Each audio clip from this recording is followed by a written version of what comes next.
हमारे पास बहुत सारी धमकियाँ आ रही हैं। धमकियाँ हालांकि 2-3 दिनों से आ रही थी हमारे पास। ये धमकियाँ आपने पूछा किस माध्यम से आ रही है हमारे पास। इंस्टाग्राम पे एक नंबर दे रखा है, हमने मेंशन कर रखा है, इसी नंबर पे हमारे पास व्हाट्सएप मैसेजेस आ रहे हैं और कॉल भी आ रही हैं। 2-3 दिनों से तो बहुत ज़्यादा कॉल सी। कोर्ट से बाहर आते ही आई थिंक 3:30 पौने 4 बजे के करीब हमारे पास व्हाट्सएप मैसेजेस आते हैं और मैसेजेस में हमें धमकाया जा रहा है कि आपको मार दिया जाएगा, आपको ये सब कुछ बहुत ही अपशब्द बोले जा रहे हैं। हमने 19 तारीख को मथुरा पुलिस में कंप्लेन दर्ज की थी और कल हम इन यूट्यूबर्स के अगेंस्ट हमने केस भी दर्ज कर दिया है। कल हम कोर्ट गए थे और इन यूट्यूबर्स के अगेंस्ट केस दर्ज हो गया। हमारे पास बहुत सारी धमकियाँ आ रही हैं। धमकियाँ हालांकि 2-3 दिनों से आ रही थी हमारे पास। ये धमकियाँ आपने पूछा किस माध्यम से आ रही है हमारे पास। इंस्टाग्राम पे एक नंबर दे रखा है, हमने मेंशन कर रखा है, इसी नंबर पे हमारे पास व्हाट्सएप मैसेजेस आ रहे हैं और कॉल भी आ रही हैं। 2-3 दिनों से तो बहुत ज़्यादा कॉल सी, बहुत ज़्यादा हम परेशान हो गए थे। लेकिन कल जब हम कोर्ट से बाहर निकले, कोर्ट से बाहर आते ही आई थिंक 3:30 पौने 4 बजे के करीब हमारे पास व्हाट्सएप मैसेजेस आते हैं और मैसेजेस में हमें धमकाया जा रहा है कि आपको मार दिया जाएगा, आपको ये सब कुछ बहुत ही अपशब्द बोले जा रहे हैं, जो कि मुझे नहीं पता कि क्यों लोग ऐसे कर रहे हैं हमारे साथ। हालांकि बच्चे ने कुछ गलत नहीं किया है, वो सिर्फ भक्ति कर रहा है, वो तो अपना सिर्फ सनातन धर्म का प्रचार कर रहा है। अगर धर्म का प्रचार करने पर ये सज़ा मिलती है क्या, आप खुद बताइए। उसने गलत किया क्या है, क्यों उसे परेशान किया जा रहा है। जो भी यूट्यूबर्स ने, उन्होंने सिर्फ कुछ पैसे कमाने के लिए, उनका क्या उद्देश्य है, उनका अभिनव से देखिए कोई पर्सनल बायस तो है नहीं। उनका उद्देश्य जो मुझे लगता है, उनका क्या उद्देश्य है कि कुछ भी वीडियो बनाएंगे और उससे उन्हें व्यूज़ मिलेंगे और उनको पैसे मिलेंगे। अरे ऐसे पैसे कमा के वो क्या करेंगे। किसी को परेशान करके अगर आप पैसे कमा भी रहे हैं तो उससे आपको खुशी तो मिल ही नहीं सकती। आप अपनी वीडियोस बना रहे हैं और वीडियोस बना के आप अभिनव के लिए कुछ भी बोल रहे हैं, झूठे एलिगेशंस लगा रहे हैं, आपके वीडियोस चल रहे हैं व्यूज़ कमाने के लिए, आपको पैसे मिल रहे हैं, क्या उस पैसों से आपको खुशी मिलेगी।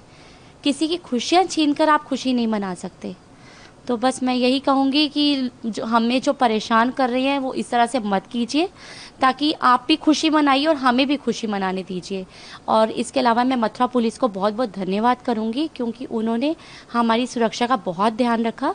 उन्हें जब पता चला इस तरह से किया जा रहा है तो उन्होंने हमें बहुत अच्छे से हमारा ध्यान रखा, हमें सिक्योरिटी भी प्रोवाइड की और अभी हम सेफ फील कर रहे हैं। मेरे कान्हा जी को मैं अपने छोटे भाई के रूप में बचता हूँ। उनके साथ बातें करना, मस्ती करना, आनंद करना मुझे बहुत अच्छा लगता है। पिछले दिवाली में बहुत खुश था क्योंकि राम जी ने मुझे अपने घर बुलाया था।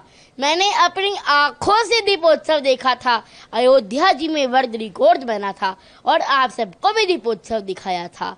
लेकिन दिवाली तो खुशियां मनाने और बांटने का नाम है, लेकिन इस दिवाली इन ट्रोलर्स और यूट्यूबर्स ने मेरी खुशियां छीन ली। पर कोई बात नहीं, आप सबको दिवाली की हार्दिक शुभकामनाएं और इन सब यूट्यूबर्स और ट्रोलर्स को भी हैप्पी दिवाली। वो वीडियो 2023 का है और वो कथा इंद्रेश महाराज जी के आवास पर हुई थी, जब मैं जगत गुरु रामभद्राचार्य महाराज जी के दर्शन करके राममय हो गया था। और मेरे को मंच की गरिमा नहीं पता थी कि यहाँ पर चुप रहना है, साइलेंट रहना है, और मैंने राम जी के नाम का जयकारा लगा दिया था, जिससे मंच की गरिमा भंग हो गई थी। तब मैं 8-9 साल का था। अरे 8-9 साल के बच्चे से तो गलती हो ही सकती है ना। और तब जगत गुरु रामभद्राचार्य महाराज जी ने मुझे मंच से उतारने को कहा और मुझे डांटा भी। लेकिन ये किसी ने नहीं डाला कि जगत गुरु रामभद्राचार्य महाराज जी ने उसके बाद मुझे अपने रूम में भी बुलाया था।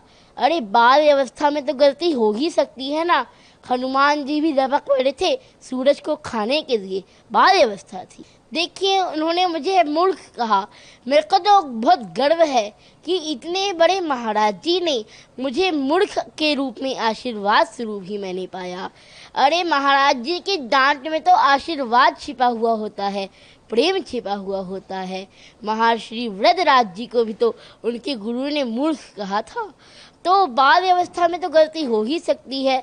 तो मुझे पता चल गया कि मेरी बाल्टी खाली है और इसमें अभी बहुत कुछ अंदर जा सकता है।